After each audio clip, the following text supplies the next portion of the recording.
26 कहता है कि सबको अपने अपने मजहबी कामों के लिए मंदिर, मस्जिद, गिरजाघर, गुरुद्वारों का निर्माण करने का हक है और उसका रखरखाव का भी हक है। लेकिन डॉक्टर बाबा साहब अंबेडकर के संविधान को हर दिन कुचलने वाली ये सरकार देश के मुसलमानों से नफरत में इतनी अंधी हो गई है कि खुलेआम देश की संसद में देश सरकार के माइनॉरिटी मिनिस्टर साहब और होम मिनिस्टर साहब झूठ बोलते हैं और देश को गुमराह करते हैं। झूठ शब्द असत्य बोलते हैं। सरकार ने इस बिल का नाम उम्मीद रखा है। मंत्री जी कल से इसे देश के मुसलमानों के लिए नई उम्मीद बता रहे हैं। नहीं मंत्री जी, न तो ये बिल मुसलमानों के लिए नई उम्मीद है और न ही उम्मीद की नई किरण। इतना मुझे मालूम है कि हमारा संविधान जो है भारत का, ये सर्वश्रेष्ठ है। उसको आजकल बहुत ज़्यादा दिखाया जा रहा है, जेब से निकाला जा रहा है।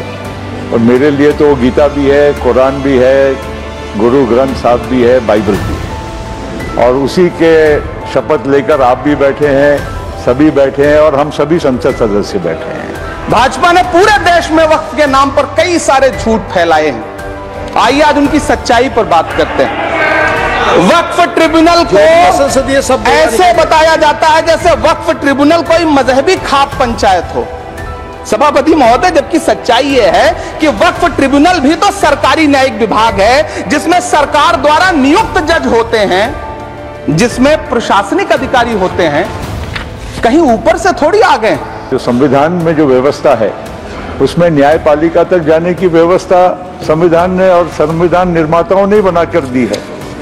और वही सरकार, मैं समझता हूं कि कल से ये हमारे पार्लियामेंट्री अफेयर्स और माइनॉरिटी अफेयर्स मिनिस्टर साहब ये कहना चाह रहे हैं कि हम जो भी कर रहे हैं, जो भी कानून ला रहे हैं, वो कानून से अगर किसी को कोई पीड़ा हो, कोई तकलीफ हो, तो न्यायपालिका तक पहुंच सकते हैं। देश के गृह मंत्री जी ने इसी सदन में कहा कि वक्फ ट्रिब्यूनल के फैसले के खिलाफ कोई कोर्ट नहीं जा सकता, जबकि सच यह है कि वक्फ एक्ट 1995 की धारा 83(9) के तहत हाई कोर्ट वक्फ ट्रिब्यूनल के फैसले की न सिर्फ समीक्षा कर सकता है बल्कि उसे बदल भी सकता है। सच तो यह है कि वक्फ बोर्ड खुद अपनी जमीनों के लिए कई सारी कोर्ट में मुकदमे लड़ रहा है।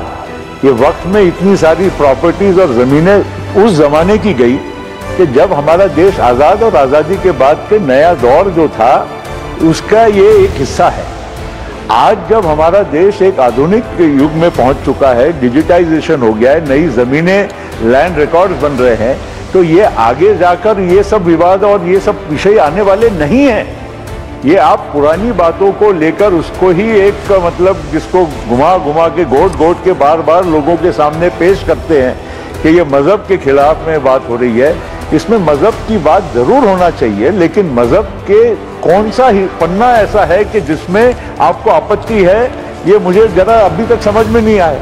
1911 में जब अंग्रेजी हुकूमत ने कोलकाता के बजाय दिल्ली को राजधानी बनाने का फैसला किया तो रायसीना हिल्स के चारों तरफ जो मुसलमानों की ढेर सारी जमीनें थी उनको एक्वायर किया गया और लुटियन को इसकी तामीर की जिम्मेदारी सौंपी गई। सेंट्रल विस्टा की तरह लुटियन जोन का मेगा प्लान तैयार हुआ, लेकिन उस वक्त के मुसलमानों ने उस वक्त की अंग्रेजी हुकूमत से अपनी इबादत गाहों को बचाने के लिए लड़ाई लड़ी। मामला ब्रिटिश गवर्नमेंट तक पहुंचा।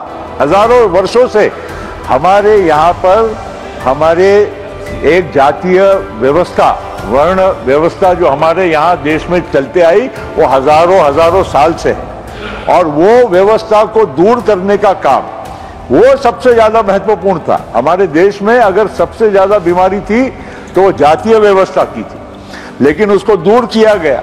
मंडल आयोग आया। साहब, मंडल आयोग की सिफारिश इनके टाइम पर बहुत वर्षों तक पड़ी थी। वो आप जिस सरकार में थे विश्वनाथ प्रताप सिंह जी की, उसमें मंडल आयोग की सिफारिश को स्वीकार करके आज इस देश के करोड़ों लोगों को, ओबीसी को और गरीब जनता को न्याय देने का काम हुआ।